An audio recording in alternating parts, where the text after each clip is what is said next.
തെരഞ്ഞെടുപ്പ് അടുക്കുമ്പോൾ പ്രബല മുന്നണികൾ ദിനംപ്രതി വല്ലാത്ത പ്രതിസന്ധികളിലേക്ക് കൂപ്പുകുത്തുകയാണ്. ഇടതുമുന്നണിക്ക് രാഷ്ട്രീയമായി വലിയ കുഴപ്പങ്ങളില്ലെങ്കിലും പോലീസ് പോലെയുള്ള സംവിധാനങ്ങൾക്കെതിരെ ഉയരുന്ന ആരോപണങ്ങൾ തലവേദനയാകുന്നു. അതേസമയം UDF-നാണെങ്കിൽ അപ്രതീക്ഷിതമായി പൊട്ടിവീണ രാഹുൽ മാങ്കൂട്ടത്തിൽ ഉൾപ്പെട്ട ലൈംഗിക അപവാദം പോലെ കോൺഗ്രസിനുള്ളിലെ പ്രതിസന്ധികളാണ് പാരയാകുന്നത്. വിമർശനം പല കോണിൽ നിന്നുണ്ടായിട്ടും പോലീസിനെ നിലയ്ക്ക് നിർത്താൻ ആഭ്യന്തര വകുപ്പിനായിട്ടില്ല എന്നതാണ് പ്രധാന പരാതി. ഇതിൽ LDF-ൽ കടുത്ത വിമർശനവുമുണ്ട്.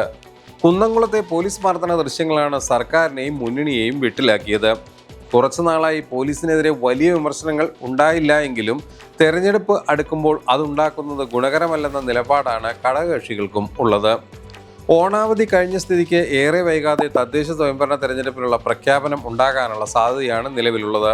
തദ്ദേശ തെരഞ്ഞെടുപ്പ് ഒരു രാഷ്ട്രീയ ചൂണ്ടുപലകയായി എടുക്കണമെന്നാണ് കഴിഞ്ഞ CPM സംസ്ഥാന സെക്രട്ടേറിയറ്റിലുണ്ടായ അഭിപ്രായം. അതുകൊണ്ട് തന്നെ പോലീസ് ഉൾപ്പെടെ ജനങ്ങളുമായി ഏറെ ബന്ധപ്പെടുന്ന സർക്കാർ വിഭാഗങ്ങളുടെ പ്രവർത്തനങ്ങളിൽ കൂടുതൽ ശ്രദ്ധ വേണമെന്ന ആവശ്യവും ഉയർന്നിട്ടുണ്ട്. അതേസമയം രാഷ്ട്രീയമായി ഇടതുമുന്നണിക്ക് വലിയ ബുദ്ധിമുട്ടുകൾ ഒന്നുമില്ല. മുന്നണി യോഗത്തിനുള്ളിൽ ചില വിമർശനങ്ങൾ ഉയരുന്നുണ്ടെങ്കിലും മറ്റു തരത്തിൽ മുന്നണിയിൽ വിള്ളലുകൾ ഒന്നും തന്നെയില്ല. ശ്രേയാംസ് കുമാറിന്റെ നേതൃത്വത്തിലുള്ള RJDക്ക് മാത്രമാണ് മുന്നണിയിൽ അതൃപ്തിയുള്ളത്. അത് CPM കണക്കിലെടുത്തിട്ടുമില്ല. അവർക്ക് വേണമെങ്കിൽ ഏത് നിമിഷവും മുന്നണി വിട്ടു പോകാമെന്ന നിലപാടിലാണ് CPM നേതൃത്വം. UDF-നെയും വലയ്ക്കുന്നത് രാഷ്ട്രീയ പ്രശ്നങ്ങളാണ്. മിനിമം ഗ്യാരണ്ടിയുള്ള ഒരേ ഒരു കക്ഷി ലീഗാണ്. കോൺഗ്രസ് ആകട്ടെ കഴിഞ്ഞ 2 ടേമുകളിലും കൂപ്പുകുത്തുന്ന സ്ഥിതിയുമാണ്.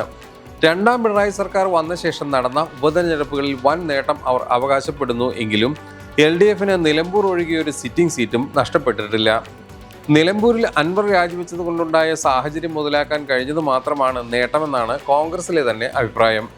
അതിനിടയിൽ രാഹുൽ മാങ്കൂട്ടവുമായി ബന്ധപ്പെട്ട് ഉയർന്നു വന്ന ലൈംഗിക ആരോപണങ്ങൾ കോൺഗ്രസിനെയും UDF-നെയും വല്ലാതെ വലയ്ക്കുന്നുണ്ട്. പുറമേക്ക് അത് അവസാനിച്ചുവെന്ന് പ്രതിപക്ഷ നേതാവ് ഉൾപ്പെടെ പറയുന്നുണ്ടെങ്കിലും വിഷയം പൊതുസമൂഹത്തിലേക്കാളേറെ കോൺഗ്രസിനുള്ളിൽ വല്ലാതെ പുകയുന്നുണ്ട്. അത് മറികടക്കുക എന്നതാണ് UDF-ഉം കോൺഗ്രസും നേരിടുന്ന ഒരു പ്രധാന പ്രശ്നം. കോൺഗ്രസിനുള്ളിൽ ഉയർന്നു വന്നിട്ടുള്ള 1/2 ഡസനോളം വരുന്ന മുഖ്യമന്ത്രി പദമോഹികൾ വലിയ തലവേദനയാണ്. ലോക്സഭയിലേക്ക് ജയിച്ചുപോയ പലരും മുഖ്യമന്ത്രി പദവും മന്ത്രിസ്ഥാനവും മുന്നിൽ കണ്ട് നിയമസഭയിലേക്ക് മത്സരിക്കാൻ കച്ചകെട്ടിയിറങ്ങിയിരിക്കുകയാണ്. ഇവരെ ഒതുക്കുക വലിയ തലവേദനയാകും.